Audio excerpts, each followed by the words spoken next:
Okay, so आज आपण कूड model auxiliary verb शिकणार आहोत. तर इथे मी 3 कंडिशन्स लिहिलेल्या आहेत. कंडिशन 1, कंडिशन 2 व कंडिशन 3. ठीक आहे. तर कूड ऑक्झिलरी वर्ब हा सगळ्यात जास्त कन्फ्यूज करतो स्टुडंट्सला इंग्लिशमध्ये. का कन्फ्यूज करतो? बिकॉज कूडचे 2 अर्थ निघतात एका शब्दाचे. एक म्हणजे शकतो आणि दुसरी गोष्ट म्हणजे शकलो. सो काही ठिकाणी शकतो अर्थ निघतो, काही ठिकाणी शकलो असा अर्थ निघतो. सो स्टुडंट्सला त्याच्यामुळे कन्फ्युजन होतं. बिकॉज आपल्याकडे कॅन हा ऑक्झिलरी वर्ब आहे बघा एक, त्याचा पण अर्थ असतो शकतोच, आणि कुडचा पण अर्थ शकतो पण निघतो आणि शकलो सुद्धा निघतो. त्याच्यामुळे जवळपास 99% लोकांना कूडमध्ये प्रॉब्लेम आहे. ठीक आहे. सो आज आपण कूड शिकणार आहे. तर बघूयात आता कूडची जी कंडिशन नंबर 1 आहे, ती कंडिशन नंबर 1 आपण पास्ट ॲबिलिटीसाठी यूज करतो. आता पास्ट ॲबिलिटी म्हणजे काय? तर पास्ट मध्ये आपण एखादी ऍक्टिव्हिटी करू शकलो हे सांगण्यासाठी. ठीक आहे. म्हणजे एखादा आपल्याला टास्क दिला होता किंवा आपला एक टार्गेट होता, तो आपण अचीव करू शकलो किंवा आपण तो टास्क व्यवस्थित करू शकलो, तर हे सांगण्यासाठी आपण काय करतो? कूडचा यूज करतो शकलो अर्थ म्हणून. तर याचा काय फॉर्म्युला असतो?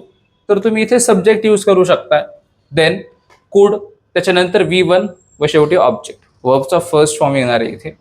तर एक्झाम्पल्स काय होतील आपले? तर I could clear UPSC in 2022. I could clear UPSC in 2022 म्हणजेच मी 2022 मध्ये UPSC क्लिअर करू शकलो. ठीक आहे. म्हणजे माझ्याकडनं ती UPSC जे ते क्लिअर झाली, मी पास झालो UPSC मध्ये. कधी? तर 2022 मध्ये.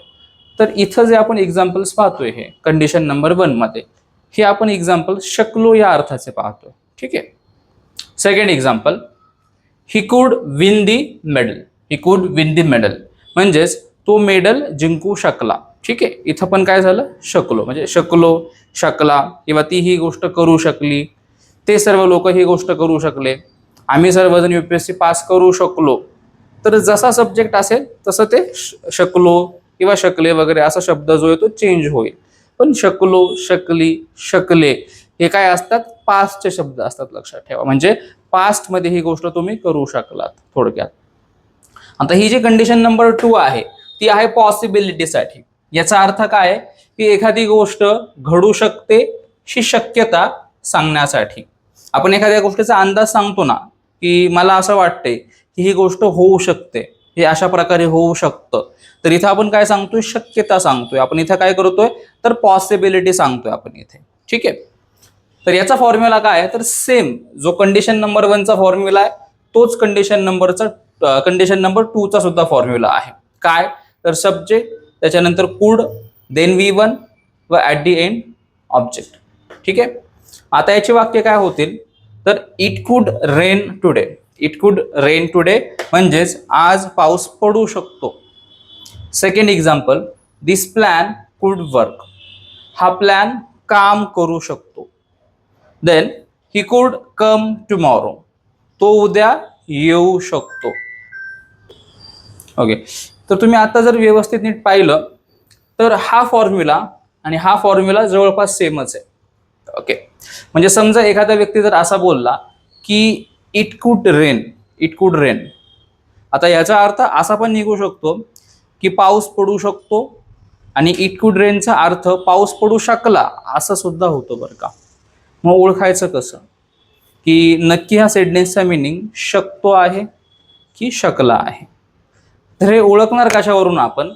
तर टाइम फ्रेमवरून. सपोज जर एखादा व्यक्ती जो असा म्हणतोय इट कुड रेन, जर त्याच्या वाक्यामध्ये वेळ मेन्शन असेल, स्पेसिफिक टाइम मेन्शन असेल, जसं की इट कुड रेन यस्टरडे. आता यस्टरडे म्हणजे काय? तर पास्ट, बरोबर ना, भूतकाळ आहे. आणि तो जो वर्ड आहे कुठला? शकला, शकलो, हे जे वर्ड्स आहेत हे पास्ट साठी आहेत, बरोबर. सो जर यस्टरडे मेन्शन असेल तर तुम्ही समजून काय जाणार आहात की याचा अर्थ आहे की एखादी गोष्ट होऊ शकली, म्हणजेच पाऊस काल पडू शकला.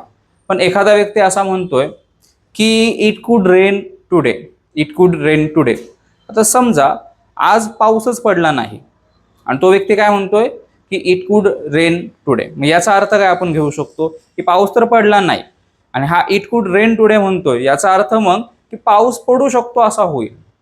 बिकॉज तो काय सांगतोय? एक पॉसिबिलिटी सांगतोय तो. त्याच्यामुळे इथं अर्थ काय होईल की पाऊस आज पडू शकतो. ओके, म्हणजे बघा असं नाही की दरवेळेसच तिथं टाइम फ्रेम मेन्शन असेल, हे बोलणाऱ्याच्या हातामध्ये.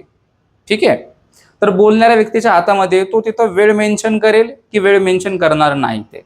पण आपण सिच्युएशन वरून ओळखू शकतो की ही गोष्ट शक्य आहे की शकली आहे. ओके, म्हणजे समजा असं झालं की तुमचा एक मित्र आहे, तो रेसलर आहे आणि त्याचं जे ते ऑलिम्पिकमध्ये सिलेक्शन झालेलं आहे रेसलिंगसाठी आणि ऑलिम्पिकच्या गेम्स होणार आहेत. आणि एक व्यक्ती असा म्हणतोय, म्हणजे तुमचा दुसरा एक फ्रेंड असा म्हणतोय की he could win the medal, he could win the medal.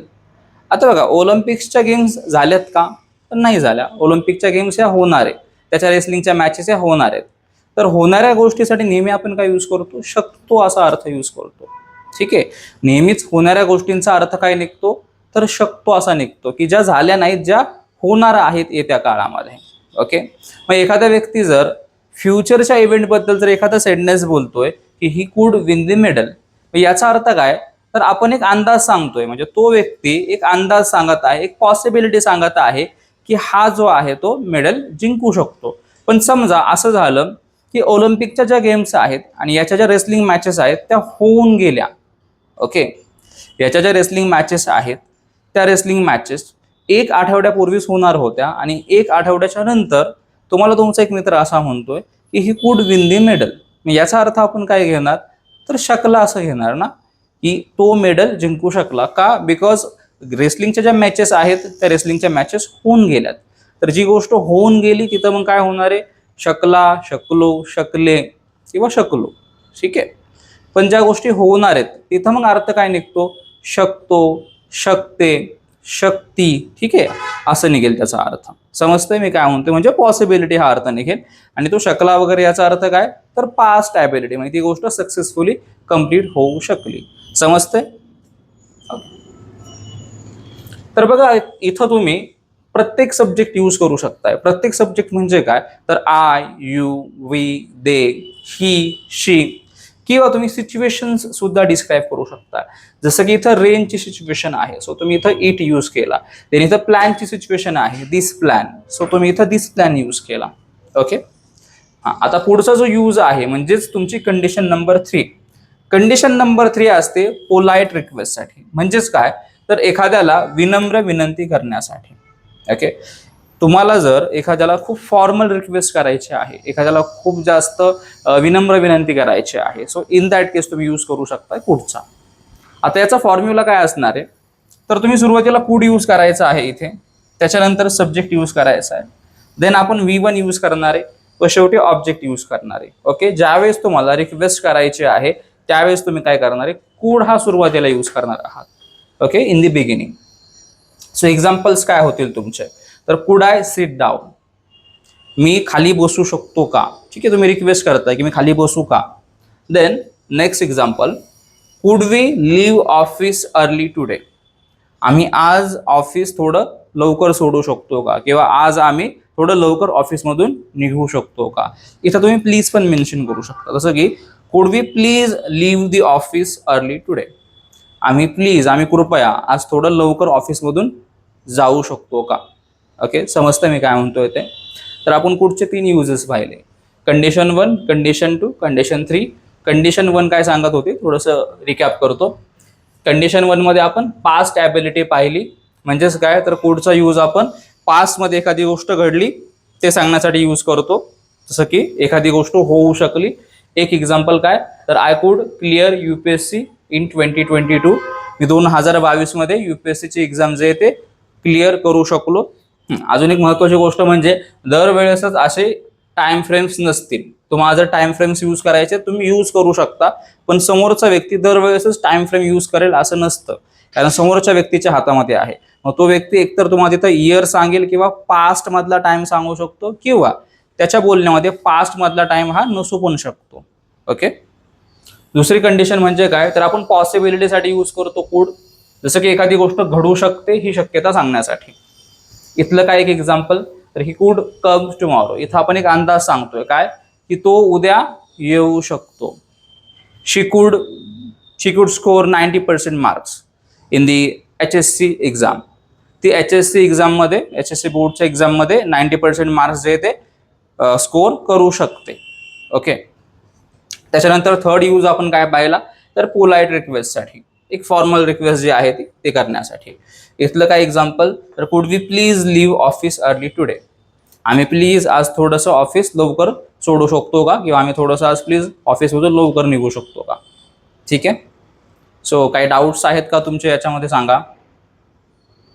समजलं व्यवस्थित? Okay, fine.